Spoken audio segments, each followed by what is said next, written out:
Terima kasih pemirsa, masih bersama kami dalam Damai Indonesiaku. Dan tadi di segmen sebelumnya, Ustazah Syifa telah menjelaskan bagaimana cara memperoleh keseimbangan dalam rumah tangga.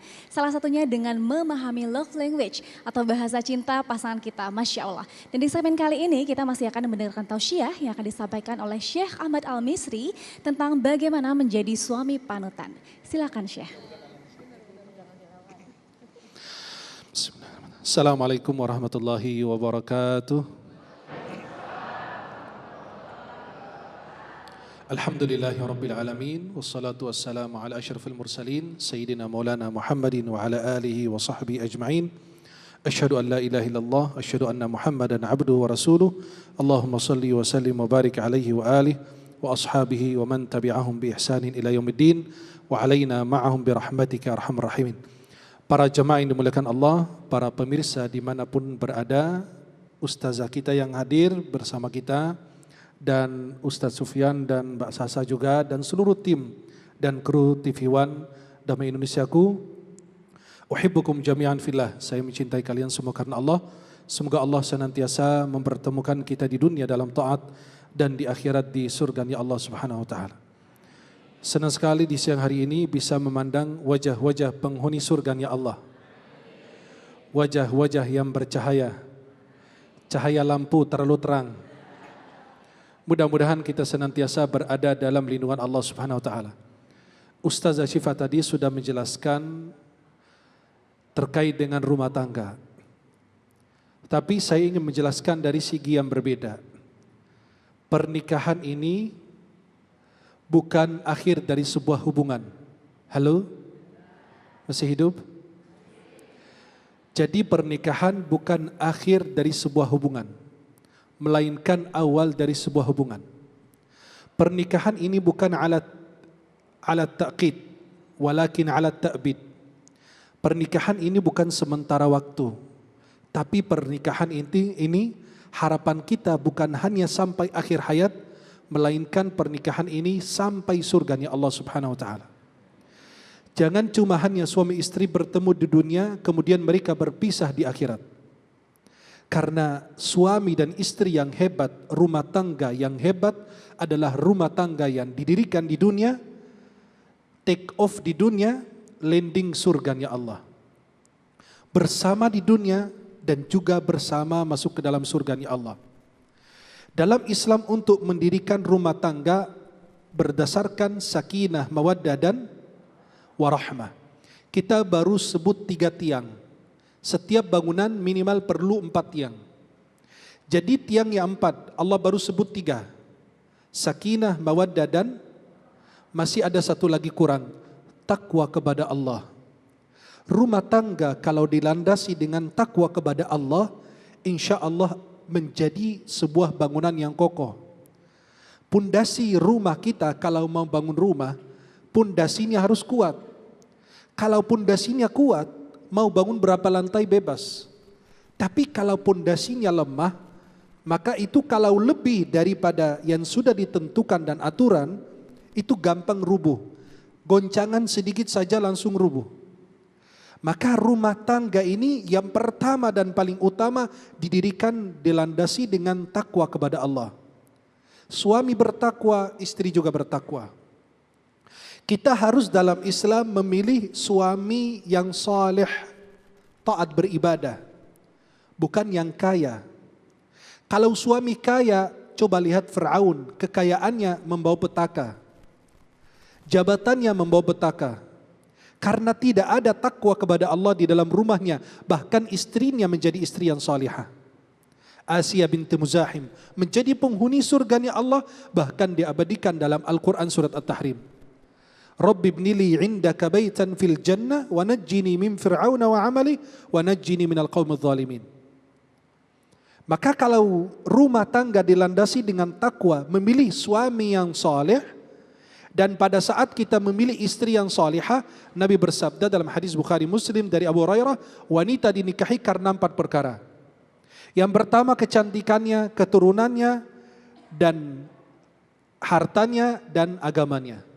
Nabi mengatakan, fadhfar bidzatid din taribat yadak.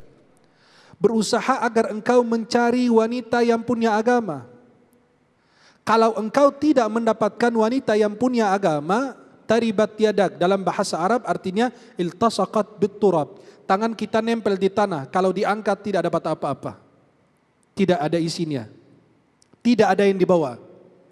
Maka coba seorang anak bernama Ismail patuh kepada ayahnya, mau disembelih oleh ayahnya. Ayahnya baru cerita, anak, aku bermimpi menyembelihmu. Bagaimana menurut kamu? Bayangkan anak-anak kita sekarang gimana? Diperkirakan ulama tafsir usia Ismail tidak kurang lebih antara 11 sampai 14 tahun. Karena anak tersebut lahir dari istri yang salihah. Lahir dari orang tua yang salih dan baik.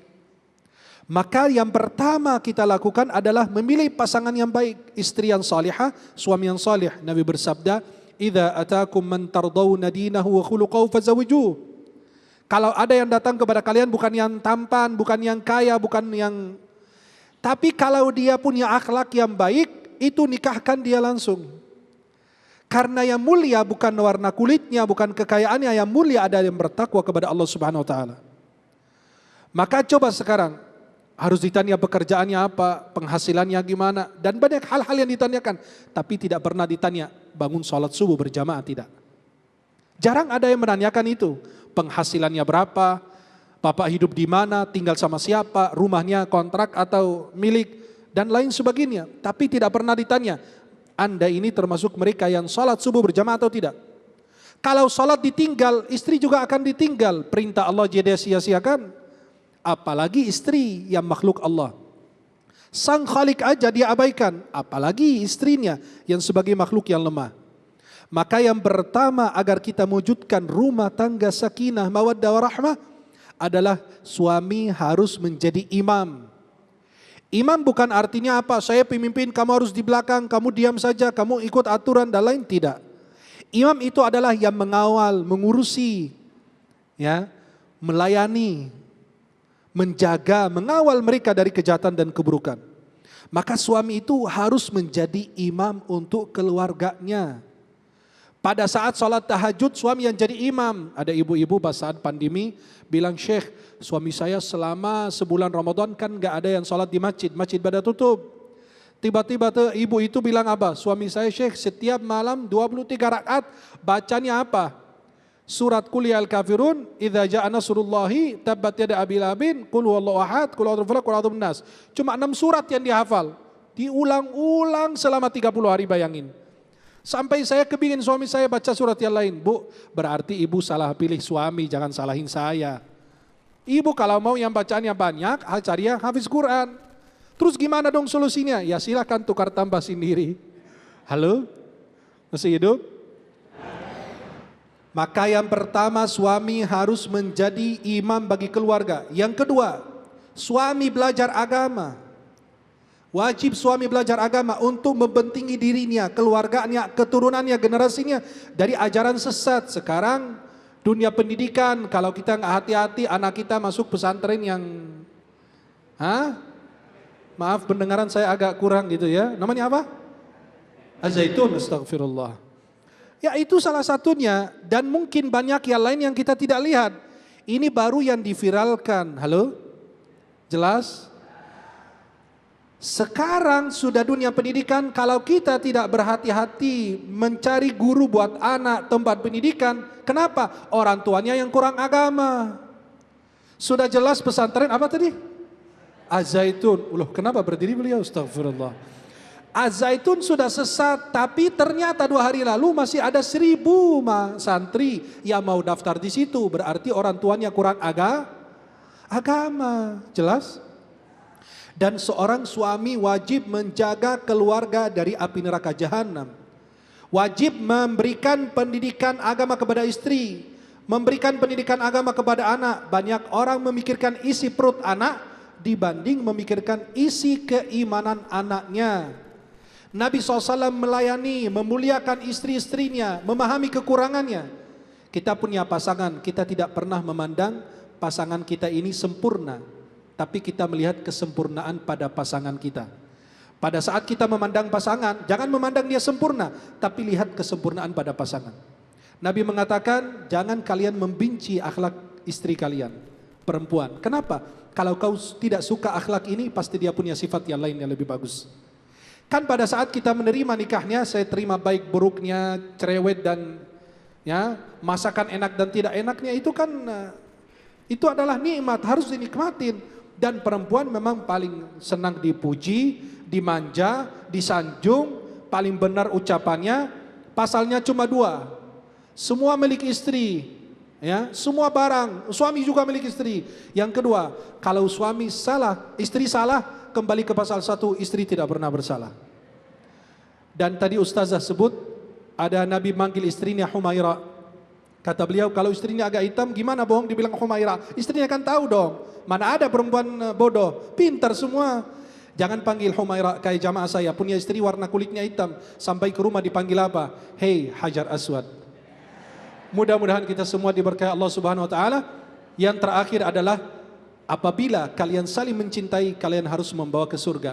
If you love me, take me with you to Jannah. Kalau kau mencintai aku, bawalah aku bersamamu ke surga ya Allah Subhanahu wa taala. Wallahu taala a'lam bissawab. Amin, amin, Masya Allah. Sebuah pernikahan yang sangat indah sekali ketika rumah tangga itu tidak hanya dibangun di dunia, namun juga di surga. Ketika suami menjaga ketakwaannya kepada Allah, dipastikan suami akan menjaga istri dan keluarganya dari api neraka. Dan Masya Allah pemirsa, masih dengan tema yang sangat menarik sekali. Di segmen ketiga nanti Umi Yamsasni akan menyampaikan bagaimana menjadi istri idaman. Tetaplah bersama kami di Damai Indonesiaku.